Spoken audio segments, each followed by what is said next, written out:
बिस्मिल्लाहिर्रहमानिर्रहीम अल्लाहुम्मा सल्लि अला मुहम्मदिन व अला आलि मुहम्मद कमा सल्लैता अला इब्राहीम व अला आलि इब्राहीम इन्नका हमीदुम मजीद। अल्लाहुम्मा बारिक अला मुहम्मदिन व अला आलि मुहम्मद कमा बारिकता अला इब्राहीम व अला आलि इब्राहीम इन्नका हमीदुम मजीद। ला इलाहा इल्ला अंत सुब्हानक इन्नी कुन्तु मिनज़ ज़ालिमीन। रब्बि यस्सिर व ला तुअस्सिर व तम्मम बिल खैर रब्बिरहमहुमा कमा रब्बयानी सगीरा। अब्दुर्रऊफ़ जावेद यूट्यूब चैनल की विसादत से तमाम सुनने और देखने वालों को मेरी तरफ से अस्सलाम वालेकुम। आज हमारा पर्टिकुलरली जो पुलिस डिपार्टमेंट के अंदर जो सीट्स एडवर्टाइज होने जा रही हैं एएसआई और सब इंस्पेक्टर की, उन तमाम लकी पुलिस ऑफिशियल्स के लिए एक्सक्लूसिवली ये बैच का फर्स्ट लेक्चर है आज। तो उन सब दोस्तों को जो किसी भी शहर से मेरे साथ अटैच हैं, उन सब को खुशामदीद और उन सब के लिए नेक ख्वाहिशात के अल्लाह ने उनको अभी उनकी सर्विस जो है वो 3 इयर्स है या 3 इयर्स से थोड़ी सी ज़्यादा है, और उनके अंदर अभी करंट है, पोटेंशियल है कि वो थोड़ी सी मेहनत से अपने आप को एक लोएस्ट ग्रेड जो पुलिस के अंदर है, जो लोएस्ट रैंक है पुलिस के अंदर, उससे वो अपने आप को अपर सबऑर्डिनेट क्लास में ले जाके पर्टिकुलरली सब इंस्पेक्टर्स, जो पुलिस रूल कहता है कि सबसे बड़ा rank for the posting at any police station as SHO, police rules हमारा जो 1934 है उसके मुताबिक एसएचओ के लिए जो प्राइमरी रिक्वायरमेंट है रैंक के हवाले से वो सब इंस्पेक्टर है, इंस्पेक्टर नहीं है। जब हम एक्सक्लूसिवली देखते हैं for the posting as SHO, हमें कहीं भी पुलिस रूल के अंदर नजर नहीं आता कि इंस्पेक्टर को लगाया जाए। सो समझ ये बात आई कि सब इंस्पेक्टर वो रैंक है कि अगर आप 30 दिन या 50 दिन, हमारा ये साथ होगा पर्टिकुलरली सेशन के हवाले से 45 डेज का, लेकिन जो मेरा एक दफा स्टूडेंट बन गया तो फिर मेरे पास जितने भी सेशन चल रहे होते हैं वो किसी भी सेशन में बैठ सकता है। वो सारा लाइक आपके साथ आज एक्साइज इंस्पेक्टर के स्टूडेंट्स हैं, आज एसएंड जीएडी के स्टूडेंट्स हैं, आज इस तरह हमारा टेस्ट हुआ है उसका रिजल्ट आया है सीटीडी का। इसके अलावा हमारा तहसीलदार और नायब तहसीलदार का भी बैच चल रहा है। तो ये सारे स्टूडेंट्स अगर किसी एक का लाइक उसका सीटीडी वालों का पेपर अगर हो गया है तो इसका ये मतलब नहीं कि अब वो इस लिंक को ज्वाइन नहीं कर सकते, लिंक उनको शेयर नहीं किया जाएगा। वो once a student is always a student, एक टाइम उसको सिर्फ पे करना पड़ेगा, बाकी जब तक वो चाहे कि मैं इससे भी अच्छे स्केल पे जाऊं, इससे भी अच्छे स्केल पे जाऊं, वो सारा एंजॉय करेगा इंशाल्लाह। सो बात कर रहा था कि सब इंस्पेक्टर वो पोस्ट है कि जहां पे अगर आईजी भी है तो उसने अगर बात करनी है तो वो अपना मसला अगर कहे कि मैं खुद अपना इंटरेस्ट लेके अपने मसले को हल करूं तो वो एसएचओ को कहेगा, डीपीओ को कहेगा, या डीपीओ साइड पे करके डीपीओ को अगर खुद बात करना चाहे तो एसएचओ से करेगा। लाइक हमारा कल इंसिडेंट हुआ वेरी अनफॉर्चुनेट जो माशका के अंदर रहीमयार खान में, वहां पे जो प्राइमरी ब्रीफिंग दी गई वो एक एसएचओ की तरफ से दी गई थी। उसके लिए क्या रिक्वायरमेंट है रैंक के हवाले से? Sub inspector. तो मैं समझता हूं कि आप सब लोग वो लकी लोग हैं जिनके पास अभी पोटेंशियल है, पोटेंशियल के अलावा वो एलिजिबिलिटी क्राइटेरिया के ऊपर पूरे उतर रहे हैं। तो अपने आप को इस मौका के लिए गनीमत जानिए, इस टाइम को गनीमत जानिए। आपका मेरे साथ ये सिलसिला बना है तो इसको भी एक नेमत समझिए और गनीमत समझते हुए डिफाइंड सिलेबस पीपीएससी की किसी भी 40 स्केल की जॉब का स्केल क्या होते हैं पुलिस डिपार्टमेंट के अंदर नहीं देखे जाते। आपके पास जो सबसे बड़ा रैंक है उसके लिए पीपीएससी ने क्या किया कि सिलेबस को डिफाइन कर दिया है। कोई ऐसी सीट नहीं आती लाइक जीके का पेपर आ गया, एक्साइज इंस्पेक्टर की जिस तरह तैयारी चल रही है, जीके है, जीके का कोई सिलेबस ही नहीं है, उसका एरिया ही बड़ा वसी है। आप कहां से चले, साउथ अमेरिका से, north America, Australia, Europe, Africa, Asia, सारा घूमते घुमाते फिर साउथ ईस्ट एशिया पे आए, फिर पाकिस्तान पे आए, और फिर पता नहीं इनमें से कोई क्वेश्चन आता भी कि नहीं आता। लेकिन सब इंस्पेक्टर और एएसआई के लिए बहुत बड़ी ये बात है, मैं समझता हूं कंपटीशन की तैयारी के अलावा जो स्टूडेंट्स हैं, डिफाइन कर दिएगा सिलेबस कि ये 500 लाइन है, ये लाइन आपने याद कर लेनी है। अगर ये नहीं कर सका वो बंदा जो कहता है कि मैं 6 महीने बाद 1 साल बाद SHO लग जाऊं, या मेरे 2 फूल लग जाएं, इधर 1 फूल आ जाए, तो फिर मेरा ख्याल है कि वो अपने आप के साथ मुखलिस नहीं है। तो सबसे पहले खुदा का शुक्र अदा करें, अल्लाह आपको सलामत रखे तंदुरुस्ती के साथ। ये 6 महीने का सफर है, इस 6 महीनों में रोजे रख लें, और रोजों के बाद आरिफ क्या होता है? ईद होती है। ईद होती है ना, खुशी। ईद सईद होती है, खुशी होती है। तो रोजों के बाद खुशी होती है। मैं कहता हूं 6 महीने रोजे रख लें तो इंशाल्लाह आपके शोल्डर जो है ना वो भरे हुए आपको नजर आएंगे। क्लियर? इस हवाले से आपका पैशन, ये सारी चीजें पूरे पंजाब में होनी है। सिलेबस मैंने जिस तरह अभी आपको, मेरा ख्याल आप सबने पढ़ा ही होगा सिलेबस उसका, लाइक लॉ एंड पॉलिसिंग के हवाले से 40% है। साइकोलॉजिकल की तरफ हम नहीं जाते, एग्जिस्टिंग जो सब्जेक्ट्स हैं उसका उसमें से जो लैंग्वेज कॉम्प्रीहेंशन है, क्वांटिटेटिव, कंप्यूटर एप्टीट्यूड है, जनरल नॉलेज है और इंटेलिजेंस है, ये MCQs बेस्ड है। उसके अलावा जो multiple choice question, legal studies, police laws, basic criminal investigation, बहुत आसान पोर्शन है। इस 40% का ये हमारा पोर्शन है ना, इसमें आरिफ खान अगर आपके 39 आए तो ज्यादती होगी। यानी criminal justice system of Pakistan एक लेक्चर के अंदर आप फिंगर टिप्स पे करेंगे। ये मैंने ऑब्जेक्टिव बनाई हुई इसकी ना, हमारा क्रिमिनल जस्टिस सिस्टम क्या है, कौन कौन से पिलर्स हैं, इनका आपस में कोऑर्डिनेशन क्या है, और किसी भी डिस्ट्रिक्ट के अंदर इन्होंने शायद ये क्रिमिनल जस्टिस सिस्टम के अंदर ही आगे डिटेल में आएंगे, क्रिमिनल जस्टिस कोऑर्डिनेशन कमेटी आती है एक, 109, 110, 11 पुलिस आर्टिकल 2002 का आर्टिकल है, जो हमारी हर महीने डिस्ट्रिक्ट एंड सेशन जज के पास मीटिंग होती है। ये सिलेबस है डिफाइन। अगर इसमें 40 में से आपके 39 नंबर आए तो ये ज्यादती होगी। आपके 40 में, इस पोर्शन में 40 से 40 आने चाहिए। बाकी रहेगा दूसरा पोर्शन, उसमें जीके है। मैं उसमें आपको नहीं कहता कि आप 40 में से 40 लें। उसमें आपका क्वांटिटेटिव है, कंप्यूटर एप्टीट्यूड है, कंप्यूटर के बारे में, और लैंग्वेज इंग्लिश के हवाले से। उसमें से आप 40 में से 15, 18, 20 भी ले लें, उसमें से 39 नहीं, 40। ठीक? तो इंशाल्लाह आप सब इंस्पेक्टर भी होंगे, आप ASI भी होंगे। क्लियर हो गया? एक जनरल पिक्चर सिर्फ मैं आपके सामने रखूंगा। PPC के हवाले से जो सेक्शंस हैं फिंगर टिप्स पे आपके इंशाल्लाह होंगे। जो चीज पूछी जाती है एग्जाम में, हम भी इधर भी लेते हैं, लिस्ट ए का एग्जाम B का लेते हैं। पहले हम इसका लेते थे एग्जाम P कैडेट के थ्रू, लेकिन अब पब्लिक सर्विस कमीशन ने दे लिया, हमारे ऊपर इत्मीनान नहीं, हमने उनको दिया कि हम ऑनेस्टली करवा सकते हैं, तो उन्होंने कहा हम करवाएंगे। सो ये कोई है इशू अब यानी मेरे साथ, यानी एज DSP लीगल हम जो पेपर बनाते हैं वो आपको मैं पेपर दूंगा, यानी PPSC, CRPC, PPW, police practical work, और साथ उसके पुलिस रूल, और साथ पुलिस आर्टिकल 2002। ये आपको ऑब्जेक्टिव ही आपके साथ डिस्कस करनी है, क्योंकि आना ही आपके साथ ऑब्जेक्टिव है। इस हवाले से आपको एक लम्हे के लिए भी परेशान होने की जरूरत नहीं।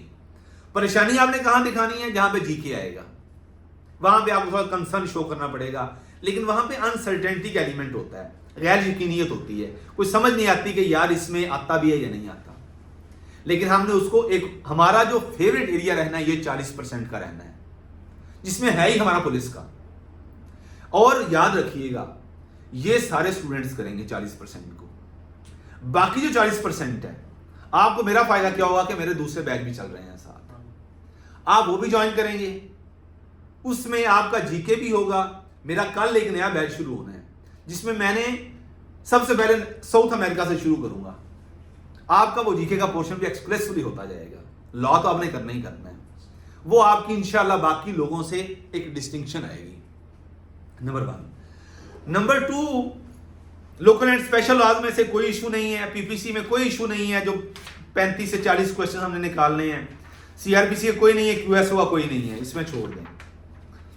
फोरेंसिक का थोड़ा सा आपको टफ टाइम मिलेगा, क्योंकि आपका इतना उससे नहीं रहता वास्ता। Police rules easy, finger tips पे इंशाल्लाह करेंगे। Basic criminal crime scene investigation, first responder, हर चीज़ उन्होंने कैटेगोरिकल लिख दी है, पीपीडब्ल्यू का लिख दिया है, सिक्योरिटी इंटेलिजेंस कोई इशू नहीं है। Constitution of Pakistan and fundamental human rights, ये है यहाँ जो थोड़ा सा हटके है, पुलिस से हटके है। आज मैं शुरू भी इधर से करूंगा।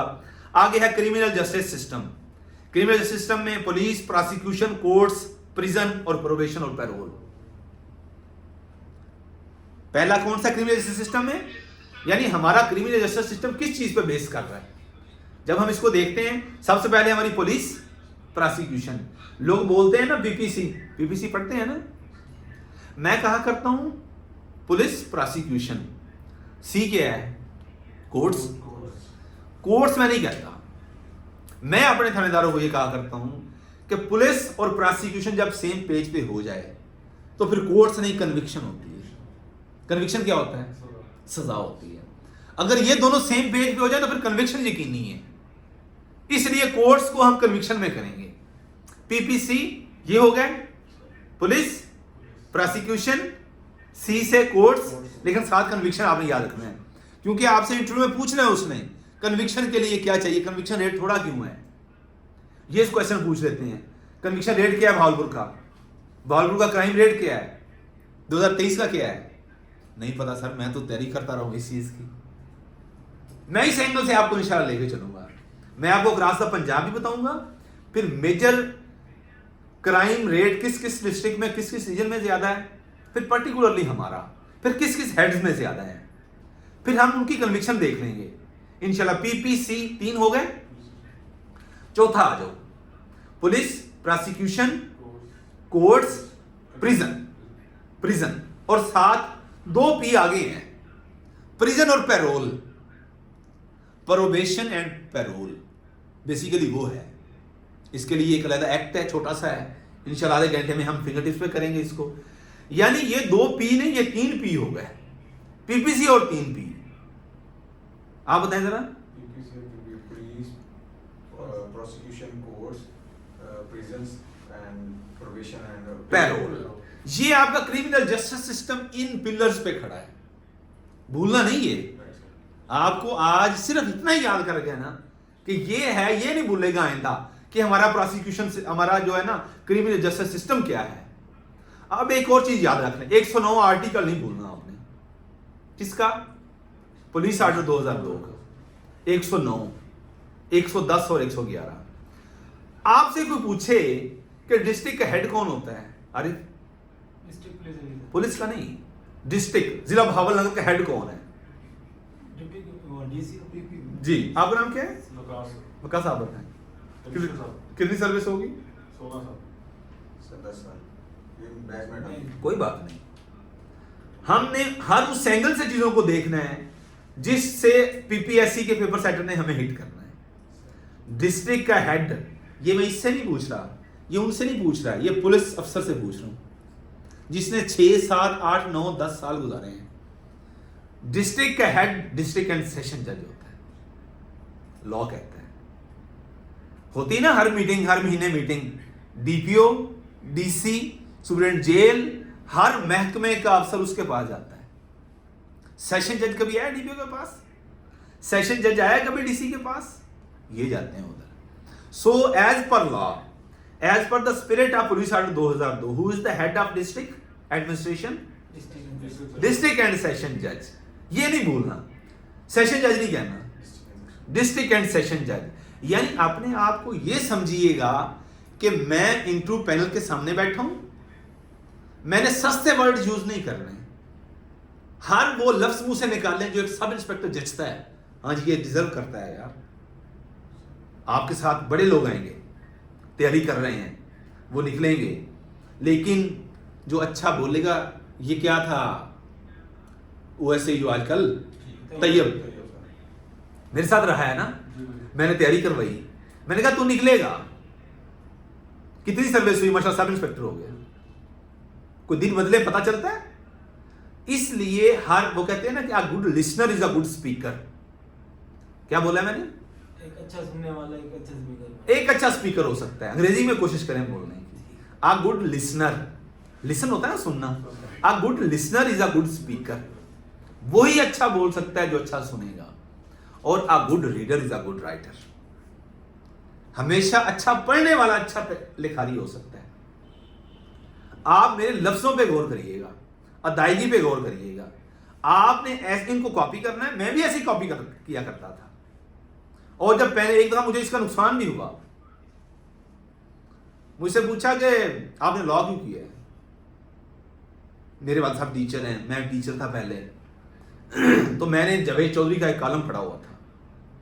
तो मेरी एक मैं कहता हूं कि खामी इसको समझ लें कि जो चीज़ मुझे अपील कर जाए ना, 3 लाइनों की 5 लाइनों का एक पैराग्राफ है, अगर मुझे अपील कर गया है ना तो मैं उसे स्कैन कर लेता हूं।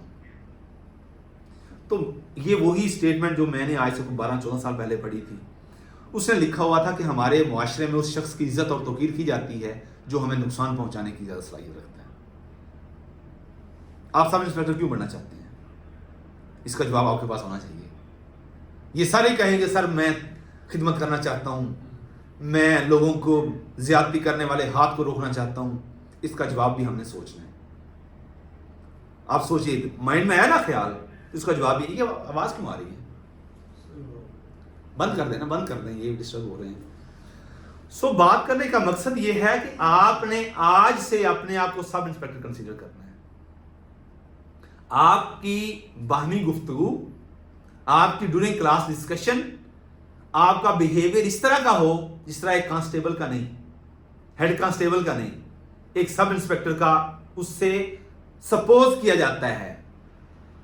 डीपीओ कहता है यार तू थानेदार है यार, तू सिपाही ने हरकत कर रहे हैं, कहते हैं ना।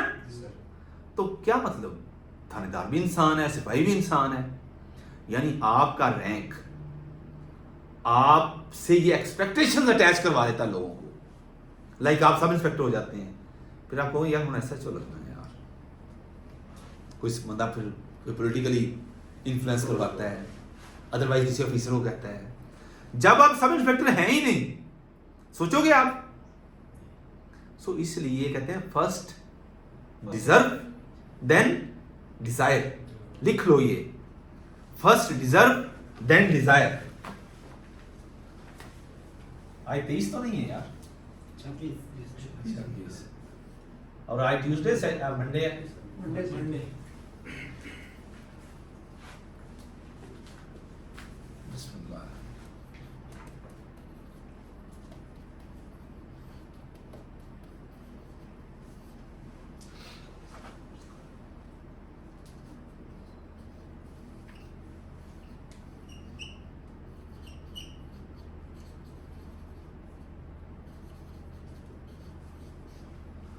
फर्स्ट डिजर्व देन डिजायर, याद रख लें।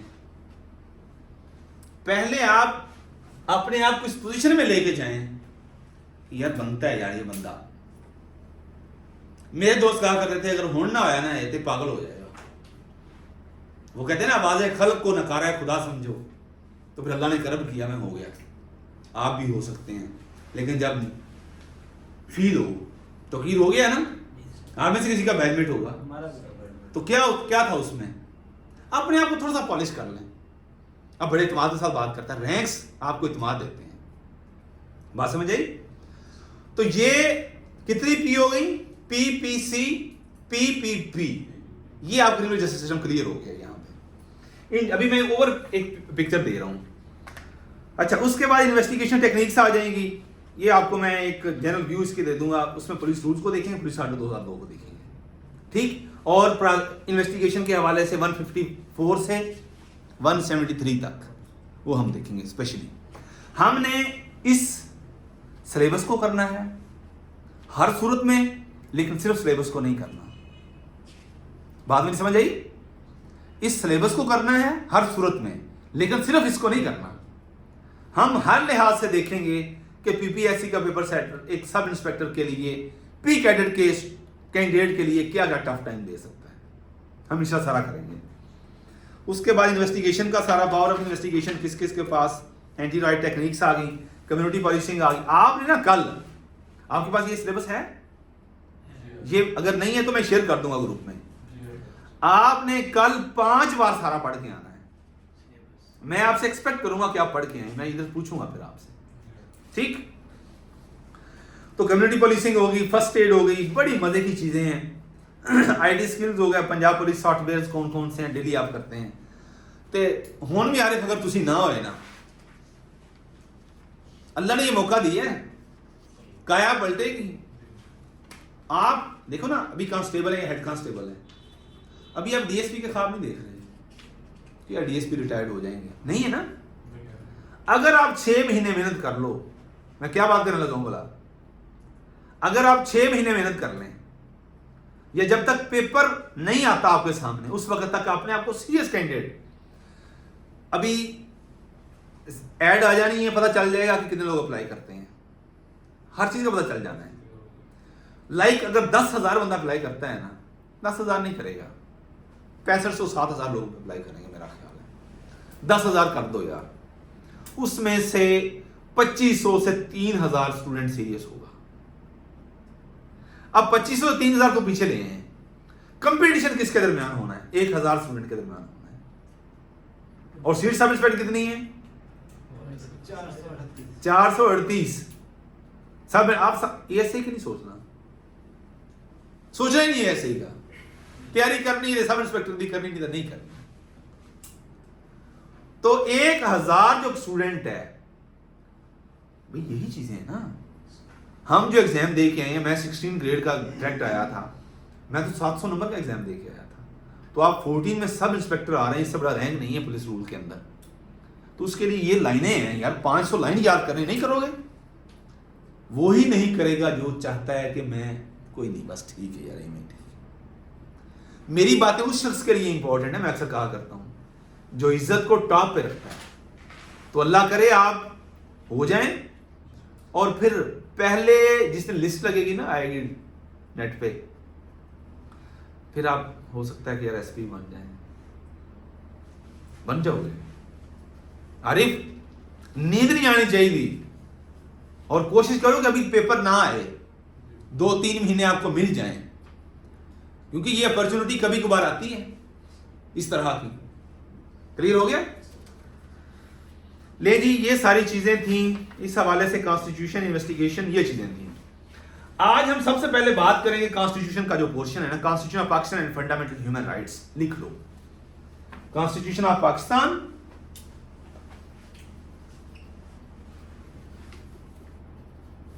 इसमें दूसरे स्टूडेंट भी अटैच हो गए हैं ना, सारे ही है ना। Constitution of Pakistan and fundamental human rights,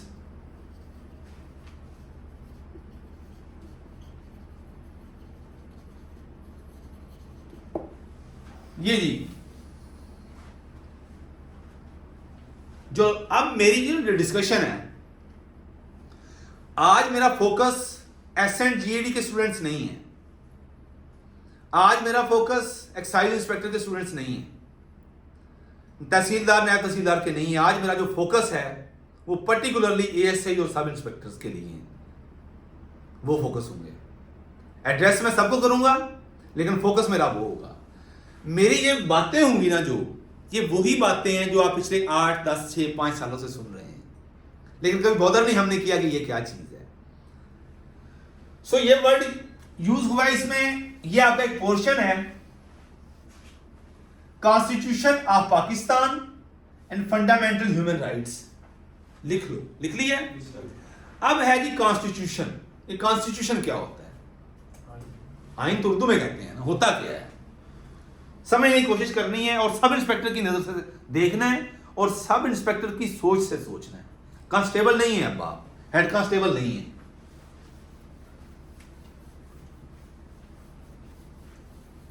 constitution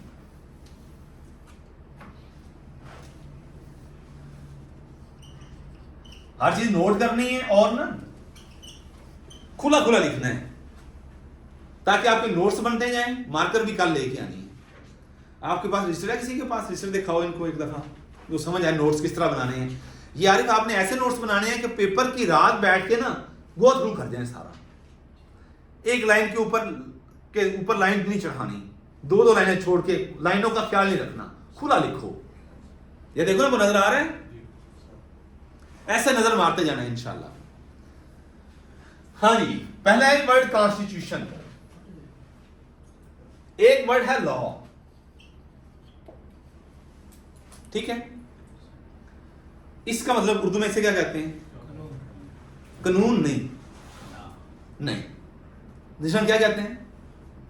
इससे मैंने पूछा लॉ, उर्दू में कहता कानून। क्या कहना है? कानून। आपने कहा कानून। अब आप सब इंस्पेक्टर हैं, आपने पब्लिक सर्विस कमीशन का पैनल फेस करना है। अच्छा बोलिएगा, ये मैंने हाईलाइट किया है, यहां पे हिट हुआ है ना। वो मेरे चचा एक इंटरव्यू देने गया, उनसे पूछा कि वाक़या करबला कब हुआ, तो वो कहते हैं कि 59 हिजरी में हुआ। नहीं, वो कहते हैं कि 61 हिजरी में हुआ। वाकई 61 हिजरी में हुआ है। 61 हिजरी में हुआ है। क्या हुआ है? तो आगे चेयरमैन खातून बैठी थी, वो कहती कि अब्दुल रशीद वाकया करबला 61 हिजरी में हुआ या 61 हिजरी में हुआ? कहते मैंने समझ आ गई, सोने ने मेरा की करना है, नहीं रखा फिर। तो कानून और कानून में फर्क है, पढ़ लीजिएगा, मुझे समझ आ गई मेरा पॉइंट। अब नहीं कहना, क्या नहीं कहना? घबराना नहीं है, कानून नहीं कहना, कानून, लॉ। ये वर्ड क्या है? लॉ नहीं है, लॉ। यू शेप, जुबान को घुमाओ, यू शेप, लॉ।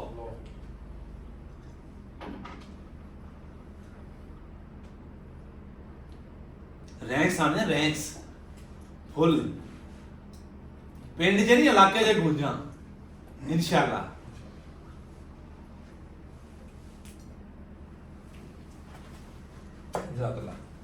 अच्छा, एक बात मैं भूल गया हूं, जो मेरा हमेशा मेरी फितरत रही है, आदत रही है, और मैं अमानतन ये चीज़ आगे पहुंचाता हूं कि ये बातें मुझसे बहुत बेहतर बताने वाले होंगे और आपसे बहुत बेहतर सुनने वाले होंगे। ये हमारा कोई पहला बैच नहीं होगा, या हम पहले लोग नहीं होंगे जो तैयारी कर रहे हैं। पूरे पंजाब में ये सिलसिला शुरू हो गया है। अब आपको और मुझे किस चीज़ ने फ़र्क पैदा करना है? मेरा मानना यह है कि अगर मैं ये छोनावाला के पास दूर चोलिस्तान से बैठा बंदा अगर डीएसपी बन सकता हूं, तो वो सिर्फ दुरूद शरीफ है। ये मैंने बड़ी बात की है। शहरों में अच्छे अच्छे घरों में बैठे लोगों से अल्लाह ने मुकाबले के लिए मुझे चुना और फिर अल्लाह ने मुझे फतह दी। तो ये क्रेडिट किस चीज़ को जाता है? दुरूद शरीफ को जाता है। ये ऐसी चीज़ है। तो आप सिर्फ आप ये तैयारी कर रहे हैं, कोई आप वक्री तैयारी नहीं करनी, या मैंने कोई अनोखा नहीं पढ़ा देना आपको। हाँ, अनोखी चीज़ क्या है? मेरा दुरूद शरीफ आपको बताना और आपका पढ़ना दुरूद शरीफ। अगर ये कर लेंगे नेक नीति के साथ, अल्लाह से तिजारत करनी है ना, अल्लाह से मांग रहे हो ना, मुझसे तो नहीं मांग रहे, किसी इंसान से तो नहीं मांग रहे, अल्लाह से मांग रहे हो। तो बेटा अगर दुरूद शरीफ को आपने अपनी ज़ात के ऊपर हावी कर लिया, लाइन सीधी रहेगी, सोच और फिक्र सीधी रहेगी, सोच परवान चढ़ेगी, आम नहीं सोचोगे। देखो ना, बात वही होती है जो एक डीएसपी, एसपी, डीपीओ कर रहा होता है, वही बात होती है जो मुआशरे के आम शख्स की बात होती है। बात में वजन नहीं आ जाता। वो नवाजुद्दीन सदीकी था ना, उसने कहा कि एक इंटरव्यू के सामने, पैनल के सामने बैठा हुआ था, कहता मेरी माँ कहती है कि कचरे के ढेर की भी जगह बदलती है, तू तो फिर भी इंसान है, तेरा टाइम आएगा। तो उसने कहा ये तो आम सी बात है, आपने ये क्यों कहा कि माँ मेरी कहती है? उसने कहा ये कहने से बात में वजन आ जाता है। तो बात में वजन दुरूद शरीफ पढ़ के आएगा इंशाल्लाह। फिर आरिफ जब बात करेगा ना, तो लोग सुनेंगे उसे, ये दिन आएंगे इंशाल्लाह अज़ीज़। सो आज से अगर आप मुखलिस हैं अपने आप के साथ, आज क्या तारीख है? 26/8/2024 के रात के 10 बज रहे हैं। आप इस चीज को पल्ले बांध लें कि 26/8/24 के रात 10 बजे के बाद मेरा जाविया नजर बदला, मेरा जाविया फिक्र बदला, मेरी सोच का अंदाज बदला। पहले मैं चीजों को एक हेड कांस्टेबल की नजर से देखता था, अब मैंने इंशाअल्लाह अज़ीज़ अल्लाह के फजल करम से और मोहम्मद रसूलुल्लाह सल्लल्लाहु अलैहि वसल्लम के फजल और करम की वजह से अब मैंने बतौर सब इंस्पेक्टर चीज़ों को देखना है। 26/8/2024 के रात कितने बजे? 9:45 बजे के बाद बात खत्म। दुरूद शरीफ, अब मेरी आदत है, मैं गाड़ी में बैठूं, मेरी जुबान पर दुरूद शरीफ शुरू हो जाता है। अल्हम्दुलिल्लाह, कहीं फुर्सत मिले दुरूद शरीफ पढ़ता हूं, दस्तखत करता हूं ना, दुरूद शरीफ पढ़ता हूं। पता नहीं डेली कितने दस्तखत होते हैं। आप भी इस चीज को पल्ले बांध लें। मैं आपको कसम एक दिन दे दूंगा इंशाल्लाह, ये मैं देखूंगा आपको, फिर मैं कसम दूंगा कि अल्लाह की कसम ये बंदा हो जाएगा, अल्लाह की कसम ये बंदा हो जाएगा, अल्लाह की कसम ये बंदा नहीं होगा, अल्लाह की कसम ये बंदा हो जाएगा, अल्लाह की कसम ये बंदा हो जाएगा, अल्लाह की कसम ये नहीं होगा, अल्लाह की कसम ये हो जाएगा, अल्लाह की कसम ये हो जाएगा, अल्लाह की कसम ये नहीं होगा। मिसाल दे रहा हूं, मेरा भी अपना ज़ाविया नजर है एक, अल्लाह के फजल से, और इंशाल्लाह ऐसे होगा। बात समझ आई? अभी मैं आपको देखूंगा इंशाल्लाह। तो दुरूद शरीफ को आपने नहीं छोड़ना। सुबह उठते हो, जैसे आपने खाना खाना है, जैसे आप सफर करके अभी आए ना मेरे पास, मुझे बड़े लोग कहते थे कि सर हमने फिजिकल बैठना है क्लास में, मैंने कहा जूम पे आ जाइएगा। अगर ये बंदा ना आता तो शायद आप भी ना आते, इसके साथ बड़ा पुराना ताल्लुक है। मैंने कहा आ जाना, इधर घर के अंदर मैं किसी को एक्सेस नहीं देता, मैंने कहा आ जाना, कोई बात नहीं। सो बात करने का मकसद कि अल्लाह ने अगर आपको ये मौका दिया है, मेरा सबब लगाया है, तो मेरी बातों को पल्ले बांध दीजिएगा। जैसे मुश्किल बर्दाश्त करके आए हैं ना, ऐसे ही दुरूद शरीफ पढ़ लेना, इस सारे खाके में अल्लाह रंग भर देगा। अगर ना पढ़ा तो फिर तो ये तो पंजाब के सरगोदा टोबा टेक्से में बैठा बंदा भी ये PPSC CRPC BPC देख रहा है। फर्क नहीं आना, फर्क पैदा करना है हमने, और इंशाल्लाह होगा। अगर आप सोच लिया अंदर से भूख उठी कि हाँ यार दुरूद शरीफ पढ़ते हैं, मसाला लगाते हैं, तड़का लगाते हैं। मेरे चैनल पे ना एक वीडियो पड़ी हुई है कि एक प्राइमरी स्कूल टीचर DSP बन गया। कैसे जानिए इस वीडियो में? हाँ जी, हाँ वो सुनिएगा, उसमें यही राज है, नुस्खा कीनिया यही है। हर इंसान चाहता है कि मुझे अल्लाह दुनिया के अंदर इज्जत दे, मेरे रिज़्क में कुशादगी दे, जब मैं बात करूं लोग सुने। अल्लाह ने मेरी जितनी भी उम्र है, अल्लाह ने मेरी उम्र में मुझे ये चीज़ें दिखाई हैं, और मैंने ये देखा है कि मैंने ये समझा, मैं जब अजान होती थी चुप हो जाता था। अजान होती थी, मैं अगर टांग पे टांग रख के बैठा हूं ना, मैं उतार देता था कि मैं अल्लाह के नाम की लाज रख रहा हूं, अल्लाह मेरी लाज रखेगा। अजान हुई है, अल्लाह का नाम है, सदा अल्लाह के नाम की आई है, तो मैं चुप हो जाऊं। एक टाइम आएगा कि मैं बोलूंगा, अल्लाह लोगों को चुप करवाएगा। और अब मैं देखता हूं, मुझे कहीं भी मौका मिलता है, 500 200 लोग, 20-50 लोग, मैं बोलता हूं, वो सुनते हैं। ये अल्लाह ने दिन दिखा दिए। किसकी वजह से? अल्लाह की कसम, दुरूद शरीफ की वजह से। अगर आप थोड़ी मेहनत करके दुरूद शरीफ पे पूरा डट जाएंगे, मेहनत जितनी कर सकते हो ना, ये नहीं कि आप पंजाब यूनिवर्सिटी के अंदर बैठा हुआ एक लड़का जिसके पास आपसे बेतहाशा ज्यादा सहूलतें हैं, तैयारी वो भी कर रहा है, आप भी कर रहे हैं, लेकिन अगर आप अपने वसाइल के अंदर रहते हुए आप अपनी भरपूर तैयारी करें, अल्लाह से मदद मांगे, दुरूद शरीफ पढ़ लें। मैंने कहा वो तड़का है, तड़का माएँ बहनें बेटियां लगाती हैं ना, दाल आम सी होती, तड़का लगा दे कैसा टेस्ट निकल आता है। तो ये थोड़ी सी मेहनत से इंशाल्लाह दुरूद शरीफ का तड़का लग गया तो आरिफ खान गेम बन जाएगी। तो आजमाई हुई चीजें, ये सफर पर मैं आता हूँ ना, प्रैक्टिस है जी, कुछ भी नहीं होता, ऐसी ऐसी चीजें देखी हैं कि बस अल्लाह ताला बचा देते हैं। और यकीन भी है, पढ़ना भी है और यकीन भी है। मैं कहता हूं कि अगर मेरा सबब लग गया ना आपके लिए, ये पैसे क्या हैं, पैसे तो और ही बड़े आते हैं, ये पैसों की वजह से नहीं है ये सिलसिला। ये अल्लाह ने अगर आपको यहां पहुंचाया है ना, तो शायद कोई काया पलट नहीं हो। ठीक है, पुलिस मुलाजिम समझता है कि सब इंस्पेक्टर कितना बड़ा रैंक होता है। मेहनत कर लो, ठीक है। ये मैं भूल गया था, इसलिए इस चीज को मैंने ऐड किया है। डेली कम अज कम 100 दफा, आज 26 तारीख के बाद, या अल्लाह मैं तैयारी शुरू कर रहा हूं, तेरे हबीब का फजल करम हो गया, गेम उठ जाएगी इंशाल्लाह। सो बात कर रहे थे लॉ की और कॉन्स्टिट्यूशन की। ये क्या है? लॉ। उर्दू में क्या कहते हैं? कानून कहते हैं। ये कॉन्स्टिट्यूशन है, उर्दू में क्या कहते हैं? आइन। अब दोनों में डिफरेंस क्या है पूछा जा सकता है ना।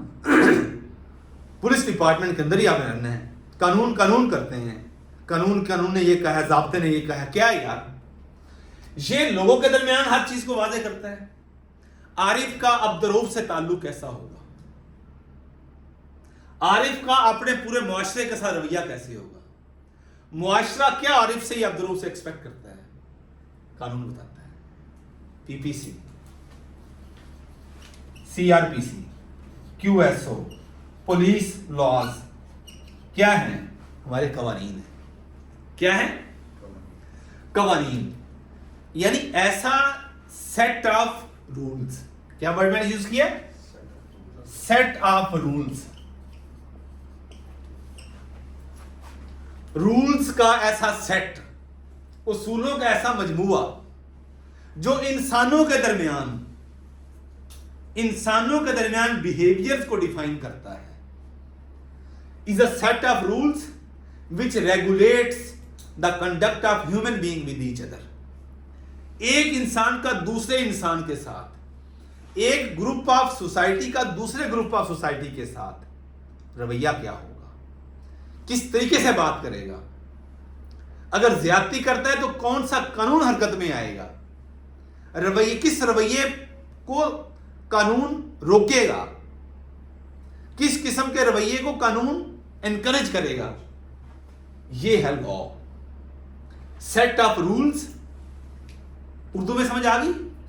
यानी ऐसे कवानीन का या उसूलों का मजमूआ जो इंसानों के बाहमी ताल्लुक को डिफाइन करे, इंसानों के बाहमी ताल्लुक को वाज़ेह करे, उसे क्या कहते हैं? लॉ कहते हैं। बात समझ आ गई? इसका रियासत से कोई ताल्लुक नहीं। किससे कोई ताल्लुक नहीं? रियासत से, मुल्क से कोई ताल्लुक नहीं। इंसानों का एक दूसरे के साथ रवैया कैसा होगा? पीपीसी यही बताती है ना कि अगर कोई शख्स किसी दूसरे शख्स के साथ ऐसे करता है तो यह दफा लगेगी, शख्स दूसरे शख्स के साथ करे तो दफा लगती है ना। तो यह लॉ कहता है, कानून ये कहता है। ये हो गया कानून। अब आ गया कॉन्स्टिट्यूशन। आपका है constitution of Pakistan and fundamental rights, आपका पोर्शन है। अब ये कॉन्स्टिट्यूशन को उर्दू में आइन कहते हैं। आइन क्या होता है? एक रियासत होती है। रियासत को क्या कहते हैं इंग्लिश में? स्टेट। स्टेट के 3 पिलर होते हैं। कितने पिलर? एक होता है जुडिशरी, दूसरा एग्जेक्टिव, तीसरा लेजिस्लेचर। यह आपका बड़ा जनरल टॉपिक है, constitution of Pakistan and fundamental rights. आपको इस हवाले से ये आपकी ग्रिप है, आपका पूरा जमीन तैयार करनी इसने आपके इंटरव्यू की। मैं ये क्लियर हो गया लॉ क्या होता है? इंग्लिश में डेफिनेशन लिखनी है इसकी, उर्दू में कॉन्सेप्ट क्लियर होना चाहिए आपका। यानी ऐसा कानून का मजमूआ, कवानीन का मजमूआ, उसूलों का ऐसा ज़ाब्ता या उसूलों का ऐसा मजमूआ जो इंसानों के बाहमी ताल्लुक को वाज़ेह करे, उसे हम क्या कहते हैं? कानून कहते हैं, लॉ कहते हैं। कॉन्स्टिट्यूशन, आइन। अब यहां पे इंसान का दूसरे इंसान के साथ था, यहां पे क्या है? एक रियासत के अंदर जितने पिलर्स हैं, उसके कितने पिलर्स हैं? 3 पिलर्स हैं। कौन कौन से? एग्जेक्टिव पहला पिलर, दूसरा पिलर जुडिशरी, तीसरा पिलर लेजिस्लेचर। एग्जेक्टिव को उर्दू में क्या कहते हैं? इंतजामिया।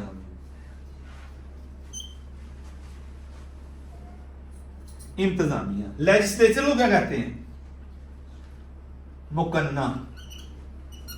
कानून साजी जहां पे होती है, लेजिस्लेचर। तीसरी जुडिशरी, क्या कहते हैं? अदलिया। लिख लो एज इट इज। अच्छा,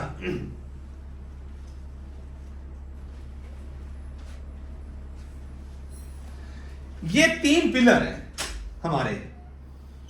किसके? State. स्टेट के, ये आपकी रियासत है। अब एक चौथा पिलर भी बन रहा है, ये ऑब्जेक्टिव आती है, मैंने अटेम्प्ट की हुई है, which is the fourth pillar of the state. जी, मीडिया बन गया है ना, करता है ना ब्लैकमेल, मीडिया। ये आपके 3 पिलर है रियासत के। ये ऑब्जेक्टिव आ सकती है कि फोर्थ पिलर कौन सा है? मीडिया, याद रखना है, मीडिया। अब ऐसा सेट ऑफ रूल्स या सेट ऑफ प्रिंसिपल्स, कवानीन का ऐसा मजमुआ जो रियासत के 3 पिलर्स के बाहमी रवाबत को इस्तेमाल करे। एग्जेक्टिव का क्या दायरा कार है? इंतजामिया किसको देख के काम चलाएगी? अपना डीसी है ना, डीपीओ है ना, आईजी को जवाब दे है ना, आरपी को जवाब दे है ना। आरपीओ किसको है? आईजी को। आईजी किसको है? सीएम को है। सीएम किसको है? पीएम को है। इंतजामिया है ना, डिस्ट्रिक्ट एंड सेशन जज के सामने सारे बैठे हैं। इंतजामिया किस चीज पे अमल करना है? ये जो कानून साजी होगी ना, इस पे अमल करना है या करवाना है इंतजामिया ने। जो मुकर्रर कानून साजी करेगी, इंतजामिया उसको एग्जीक्यूट करेगी। एग्जेक्टिव, एग्जीक्यूट, तो police is an executing agency. Police क्या है? ऑब्जेक्टिव आपकी हो गई, क्या है आरिफ? एग्जीक्यूटिंग। एग्जेक्टिव है ना इंतजामिया, तो एग्जीक्यूट, एग्जीक्यूट। समन भेजा, थाने भेजा, सर्विस करवाओ, पुलिस करवाती है ना, तो तामील करवाओ। एग्जीक्यूटिंग एजेंसी, जुडिशरी कहती है कि which is the executing agency? Police. Police ने एग्जीक्यूट करना है। ऑर्डर इसने पास कर दिया, इसने पास कर दिया, इसने कानून बना दिया। इसने देखना है कि कोई इंतजामिया का बंदा इसके बनाए हुए कानून को हवा में तो नहीं उड़ा रहा। किसने इसको इंप्लीमेंट करना है? एग्जेक्टिव ने एग्जीक्यूट करवाना है। वर्ड याद रख लो, एग्जेक्टिव ने क्या करवाना है? एग्जीक्यूट करवाना है। एग्जीक्यूट क्या होता है? नाफिजुल अमल, एग्जीक्यूट क्या कहते हैं? नाफिज करवाना है, नाफिजुल अमल। ओके, ये क्या नाफिजुल अमल करवाना है? जो लेजिस्लेचर ने, मुकन्ना ने जो कानून बनाया, उसने इसको इंतजामिया ने, जो पास हो गया ना, कानून पास हो गया। अब लेजिस्लेचर क्या होती है? जहां पे एमपीएस एमएनएस बैठते हैं पंजाब असेंबली के अंदर, क्या करते हैं? कानून साजी करते हैं। उन्होंने जो कानून साजी, पुलिस ऑर्डर किसने बनाया? पंजाब असेंबली ने बनाया, ठीक। नेशनल असेंबली ने बनाया। पीपीसी किसने बनाई? ये सारे गाइडलाइन एक्ट किसने बनाया? ये सारे एक्ट ये कौन बनाती है? नो, कौन बनाती है? लेजिस्लेचर। कानून साजी कौन करती है? लेजिस्लेचर करती है। लेजिस्लेचर ने जो कानून साजी कर दी, उसको नाफिज किसने करना है? एग्जेक्टिव ने करना है। एग्जेक्टिव ने। अगर एग्जेक्टिव हैंकी फेंकी करती है उसको नाफिज करने में, तो कौन बैठा है? सिस्टम की समझ आ गई? ये सिस्टम है जो इसने कानून साथ आपके एमपी के एमएनएस कानून बनाएंगे, उसको ये नाफिज करेंगे। एग्जेक्टिव कौन है? Executive DC, DPO. तो बात समझ आई कि एग्जीक्यूटिंग एजेंसी, डीसी ने भी ऑर्डर डीपीओ को देना है ना कि इस बंदे को अरेस्ट कर दो।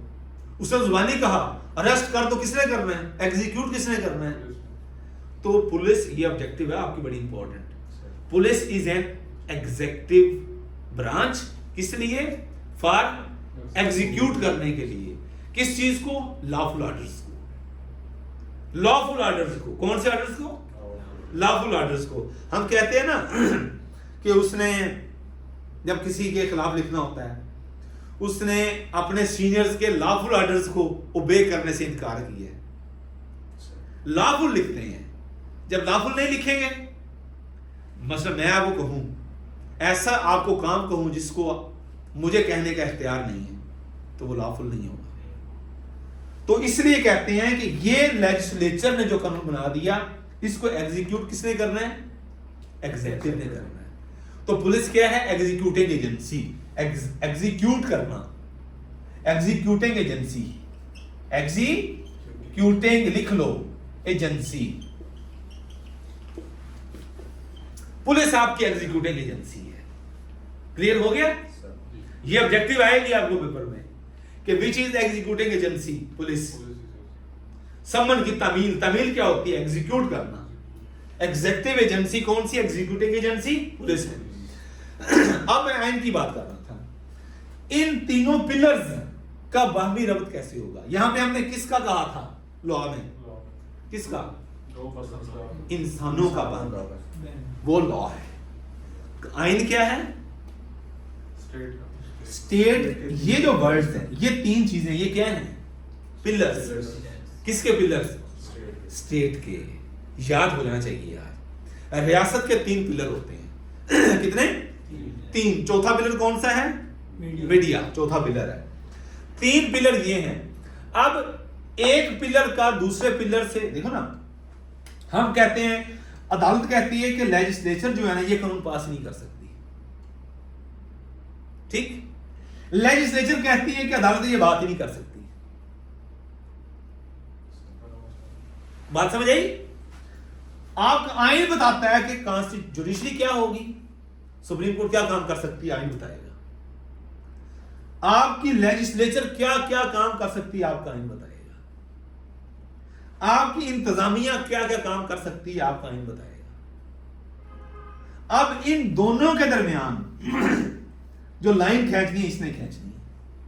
इसलिए जब भी मार्शल लॉ लगा है तो उन्होंने पहले जुडिशरी को कंट्रोल किया है। सुप्रीम कोर्ट को कंट्रोल करके, यानी under the umbrella of judiciary, वो फिर गेम चलाते हैं। सो बात करने का मकसद कि जिस तरह लॉ इंसानों के बाहमी रब्त को वाज़े करता है, ऐसे ही जो आइन है वो रियासत के तीन पिलर्स का बाहमी रब्त जो है उसको वाज़े करता है। क्लियर हो गया? अब आपको आइन और कानून में फर्क नहीं भूलना चाहिए जिंदगी में। अरे बात समझ आ गई? हालांकि ये बात बड़े बड़े लोगों को नहीं पता, आइन क्या है और कानून क्या है। हर बंदा बात करता है कानून कानून, भाई है क्या? हम जब पंजाब यूनिवर्सिटी में गए तो उन्होंने कहा किस लिए आए हो? हमने भी कहा लॉ करने हैं, लॉ। मैंने कहा लॉ क्या होता है? मैंने कहा लॉ नहीं, क्या? लॉ, कानून पढ़ने हैं। तो कानून क्या होता है? मैं आपको ये मार सकता हूं, थप्पड़ मार सकता हूं? नहीं मार सकता। किसने मुझे कहा नहीं मारना? या आपको किसने कहा कि मैं आपको थप्पड़ नहीं मार सकता? लॉ ने कहा। इंसानों का बाहमी रब्त लॉ, और रियासत का बाहमी रब्त आइन, कॉन्स्टिट्यूशन। ये नहीं भूलना। क्लियर हो गया? अब कॉन्स्टिट्यूशन आ गया बात, कॉन्स्टिट्यूशन नहीं भूलना। क्लियर? तो आगे चलूंगा, आप बारी बताओ। क्लियर है? क्लियर। ओके।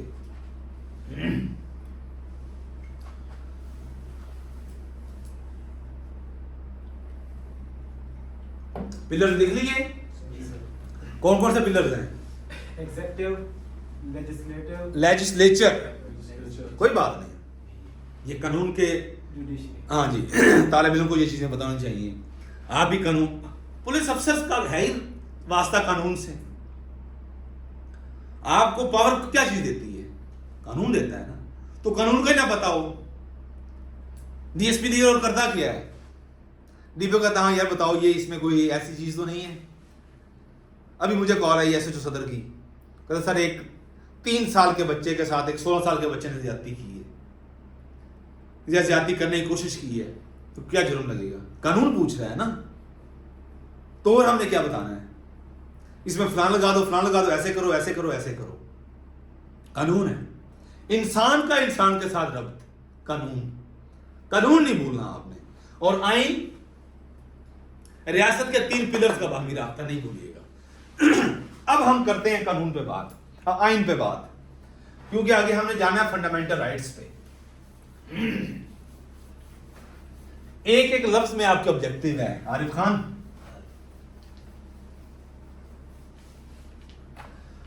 अब मैं, हमारे कॉन्स्टिट्यूशंस कितने हैं? 3 कॉन्स्टिट्यूशन है जो अब तक राइज रहे हैं। सबसे पहले कौन सा कॉन्स्टिट्यूशन आरिफ खान? 1956, 1962, 1973। ऐसे जैसे मैंने लिखा है ऐसे ही लिखना है, ठीक? आ गया। अब यहां पे आता है ऑब्जेक्टिव जो आनी है आप ये कब नाफिजुल अमल हुआ? 23 मार्च 1956। 23 मार्च, वेरी गुड, यहां पे लिखो 23 मार्च 1956, ठीक है?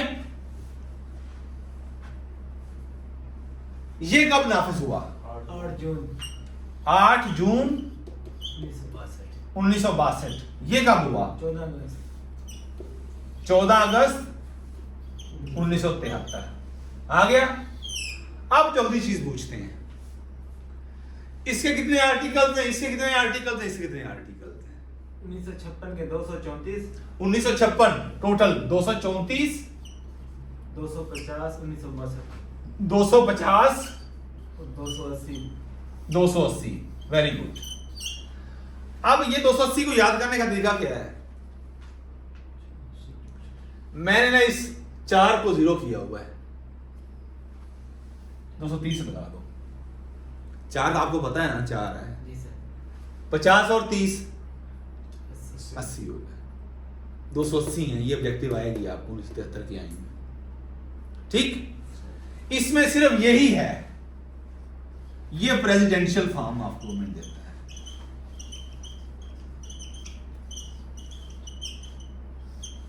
बाकी ये पार्लियामेंट्री सिस्टम है,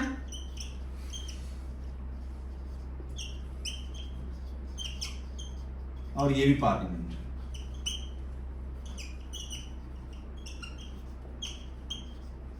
सिर्फ सदारती फॉर्म ऑफ गवर्नमेंट किसने देना है? 1962 ने दिया है।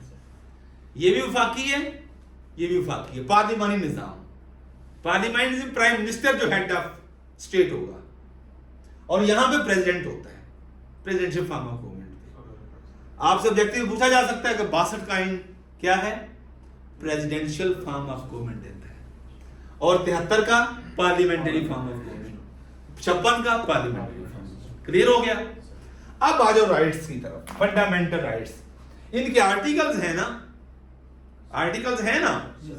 अब हमने 1973 पे आ जाना है, अभी मैं मिटाता नहीं हूं। 1973 के हमने कहा 280 है। आपका इसमें जो पोर्शन है ना, आपसे 280 नहीं पूछने,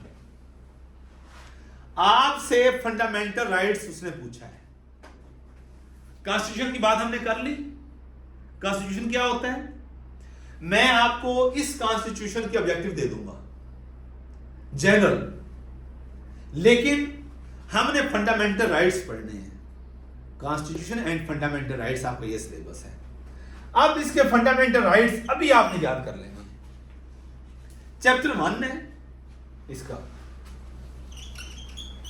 चैप्टर 1 है, और फंडामेंटल राइट्स जो है इसके आपके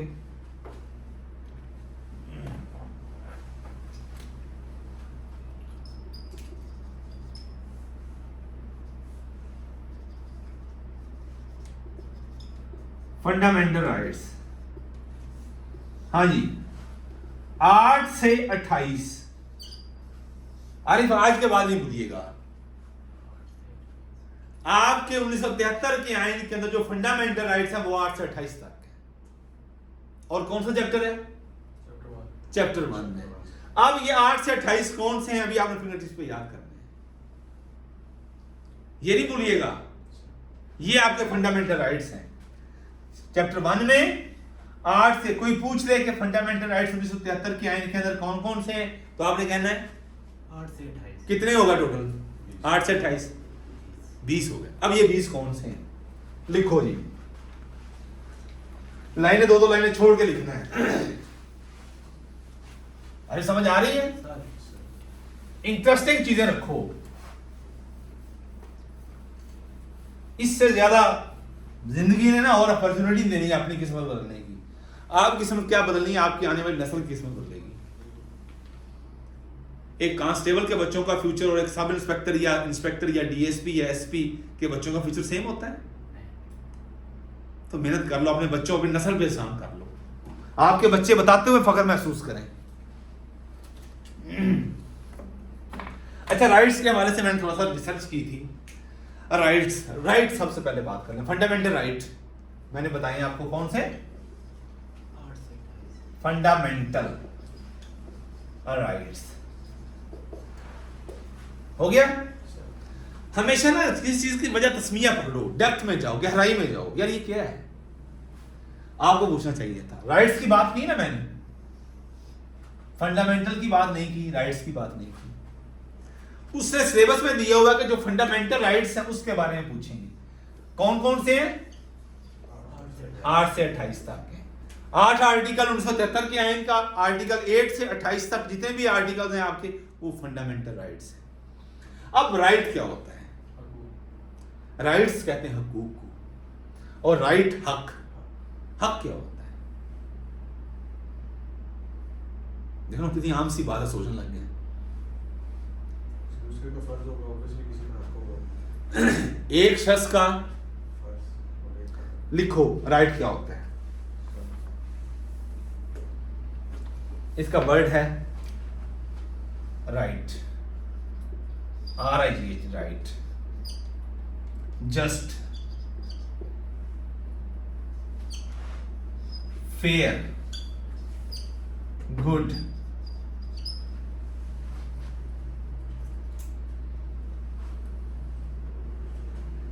एंटाइटलमेंट,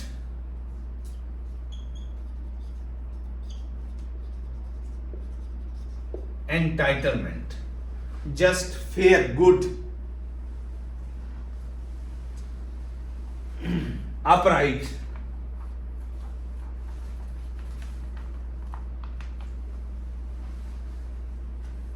ठीक है। ये तो एक आम सी बात होगी। अब ऐसा राइट जो इंसान बाय बर्थ हासिल करे, देखें आप पैदा ही नहीं हुए, आपका कोई राइट है? आप मां के पेट के अंदर हैं या आप कब्र में हैं, आपका राइट है? जब एक मां के पेट के अंदर बच्चे के अंदर रूह फूंक दी जाती है तो उसके सारे वैसे ही राइट्स होते हैं जैसे एक आम इंसान के राइट्स होते हैं। आप उसको मार के दिखाओ, 337 है ना,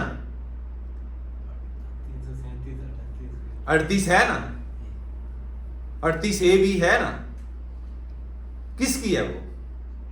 कि इसने मेरे पेट के अंदर इतने मां का बच्चा था, उसको टांगे मार के जाहिर कर दिया।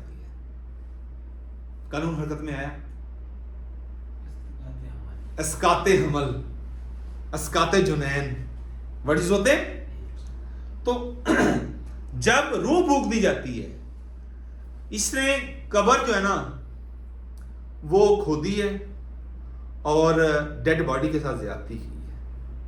ऐसी मिसालें सुनी है ना, तो वो तो डेड बॉडी है, उसका क्या राइट होता है? वो ह्यूमन बीइंग की डेड बॉडी है। इस्लाम जो है वो किसी जानवर के साथ नहीं अलाउ करता किसी को, उसकी डेड बॉडी के साथ नहीं करता। इवन कब्रिस्तान को हमने डिक्लेयर कर दिया कि उसके भी राइट्स हैं। कब्र तो एक दूर की बात है।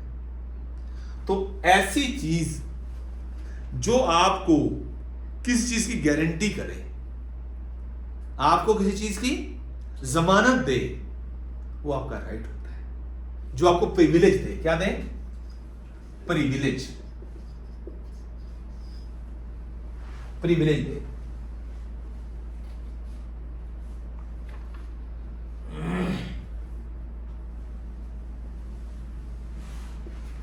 प्रिविलेज दे, गारंटी दे, गारंटी दे, वारंटी दे। वारंट, वारंट क्या होता है आरिफ खान? इख्तियार। रिबा वारंट है, कहते हैं ना, किस सेक्शन के तहत होता है? 75। वारंट है, वारंट इख्तियार। बीइंग ह्यूमन बीइंग किसी को मिले जब rights, being, human being, being क्या होता है? बीइंग नाते, इंसान होने के नाते आपको जब कोई चीज मिलती है तो उसको कहते हैं ह्यूमन राइट्स। राइट्स आ गया। सर तो अब जब ह्यूमन साथ लगा दिया तो इसका मतलब है कि बतौर इंसान जो आपको राइट्स मिलेंगे उनको क्या कहेंगे? Human rights. अब यहां पे स्टेट उनको गारंटी नहीं कर रही। जब किसी राइट को स्टेट गारंटी करे,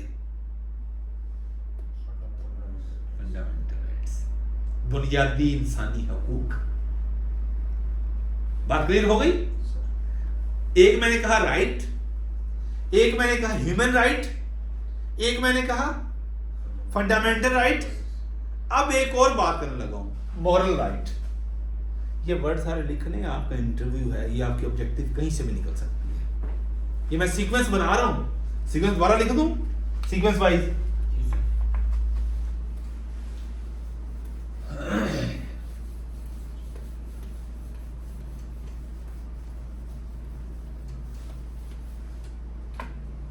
सबसे पहले राइट,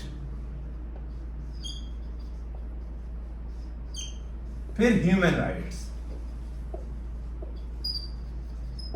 फिर फंडामेंटल राइट्स। यार क्या मसला पेंसिलों को? यार समय अपना कल ना पेंसिल चेंज करके आनी है। फंडामेंटल राइट्स हैं?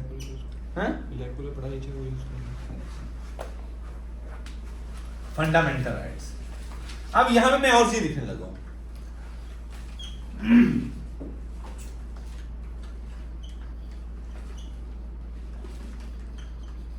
लीगल राइट्स, मॉरल राइट्स,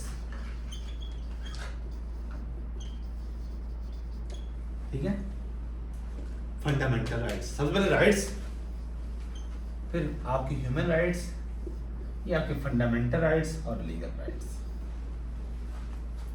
और ये आपके मॉरल राइट्स। मॉरल राइट्स और ह्यूमन राइट्स, इनके पीछे ना रियासत की मशीनरी खड़ी नहीं होती। इसको हम ह्यूमन राइट, आपका हक है ना, तो जब तक रियासत उसको तस्लीम नहीं करेगी तो वो कोई हक नहीं। तो रियासत ने डिफाइन कर दिया कि 8 से 28 तक फंडामेंटल राइट्स। कौन से हुए? जिनको प्रोटेक्टेड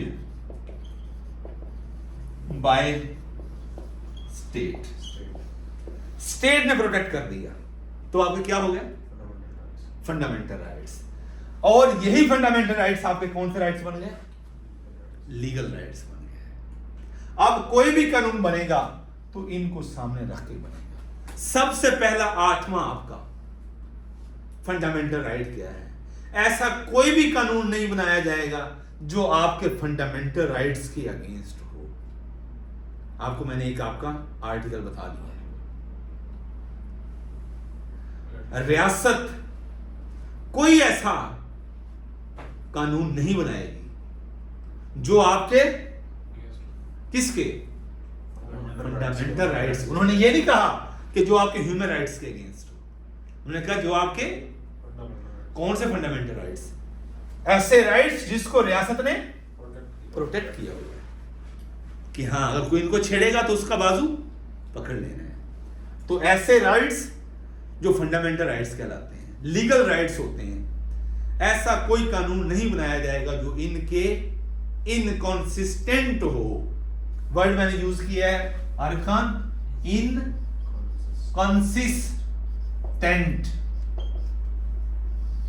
मुखालिफ, ठीक है। पहला 8, ये 8वां है आपका, भूलेगा तो नहीं बोलना चाहिए। अब ये जो 2 राइट्स मैंने बताए, इनके पीछे स्टेट की मशीनरी नहीं खड़ी होगी, ये कोई रियासत की मर्जी है। अगर ये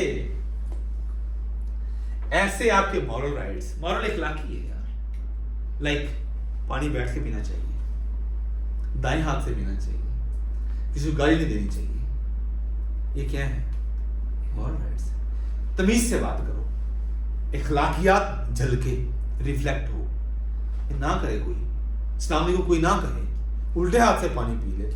मैं एक मीटिंग में बैठा था तो मैंने कहा कि बच्चों को सिखाना चाहिए कि दाएं हाथ से पानी पिए। वो एक स्टूडेंट थी किसी डिपार्टमेंट की, उसने कहा गुड और बैड मिस्टर अब्दुल, गुड और bad is a relative term.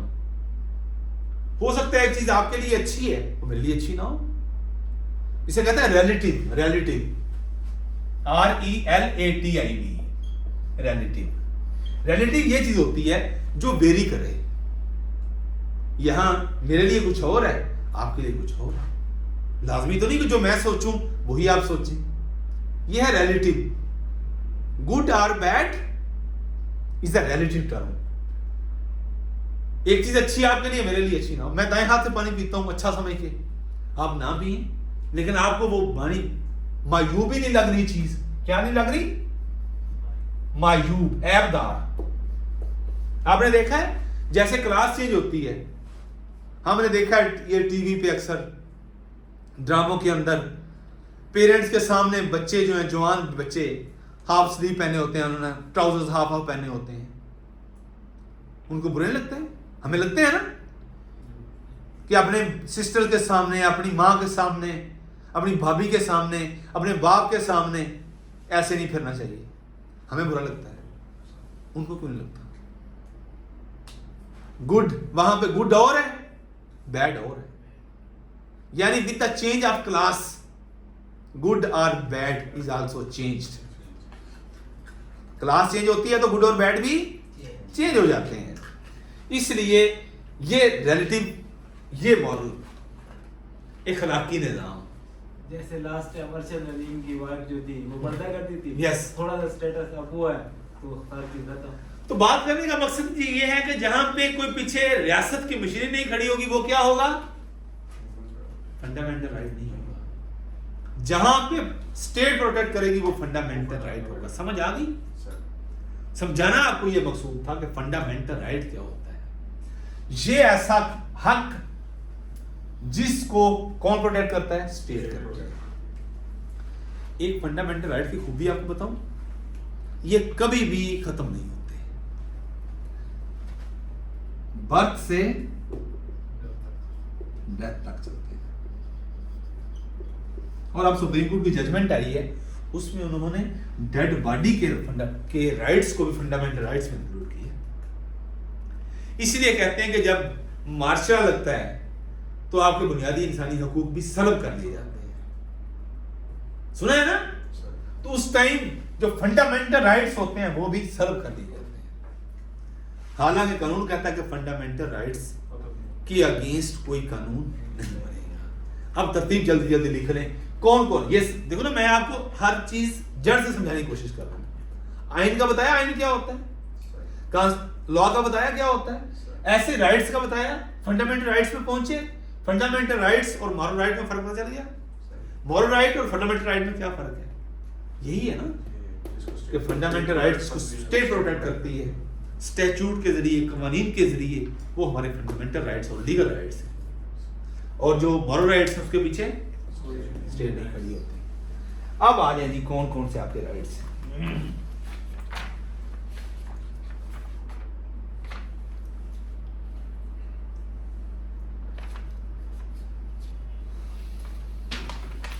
लिख लेंगे, दो दो लाइनें छोड़ते जाना। पहला मैंने आपको बता दिया है, अरकान कौन सा बताया मैंने? फंडामेंटल राइट 8वां। कोई भी ऐसा कानून नहीं बनाएंगे जो उसके मुखालिफ हो। किसके मुखालिफ हो, किसके खिलाफ हो? फंडामेंटल राइट्स के खिलाफ। Fundamental rights number 1 laws 8 laws inconsistent with fundamental rights to be white, with fundamental rights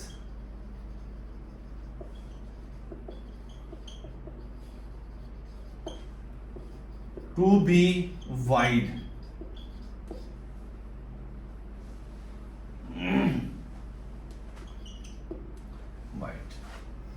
ये आपका पहला है। अब ये वाइड है, ये भी कानून का लफ्ज है, आपको आना चाहिए। एक वर्ड होता है वैलिड, ठीक है। वैलिड वो होता है यार आपकी बात वैलिड है, सुना है कि नहीं, जायज। वाइड नाजायज। क्या होगा, ऐसा कोई भी कानून इनकंसिस्टेंट, इनकंसिस्टेंट का मैंने क्या मानी बताया, मुखालिफ, खिलाफ, अगेंस्ट। कंसिस्टेंट क्या होता है, मुवाफिक। एक है मुखालिफ, एक है मुवाफिक। यार मानसेरा की आबो हवा ना मेरे बड़े मुवाफिक आई है, मुझे रास आई है, ये है मुवाफिक। इसको कहते हैं कॉन्सिस्टेंट। और लफ्ज याद रख लें, भूलना नहीं है। कन मुवाफिक, कंसिस्टेंट और मुखालिफ इन लगा दो साथ।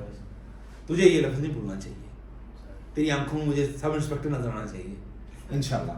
इनकंसिस्टेंट, इन साथ देखो ना, मुवाफिक है, साजगार नहीं कहते, साजगार, बड़ी साजगार हवा यार, साजगार हालात चल रहे हैं, ठीक, मुवाफिक हालात चल रहे हैं, क्या, कंसिस्टेंट।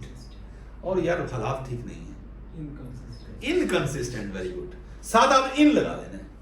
तो ये कहते हैं आपका 8वां आर्टिकल, ऐसा कोई भी कानून जो फंडामेंटल राइट से इनकंसिस्टेंट होगा वो क्या होगा, नाजायज होगा। और ये क्या है, वैलिड। ये आपको समझाने के लिए लिखा है, वाइड नहीं भूलना, वाइड। यार आपकी बात तो बिल्कुल वाइड है, फारिग हो, आपकी बात बड़ी वैलिड है यार, उसने बात बड़ी वैलिड की है। तो वैलिड इसलिए कहा कि आपको वाइड याद रह जाए। 8वां याद हो गया, इनकंसिस्टेंट वर्ड नहीं बोलना। नेक्स्ट आ जाओ। रियासत की जिम्मेदारी है कि हर शख्स की सिक्योरिटी को यकीनी बनाए। ये हर इंसान का नहीं, अब सिटीजन का है। हर सिटीजन का, जो रियासत पाकिस्तान का सिटीजन है, शहरी है, उसकी सिक्योरिटी को यकीनी बनाना किसकी जिम्मेदारी है, रियासत पाकिस्तान की जिम्मेदारी है। सिक्योरिटी ऑफ पर्सन लिखो, 9वां आर्टिकल।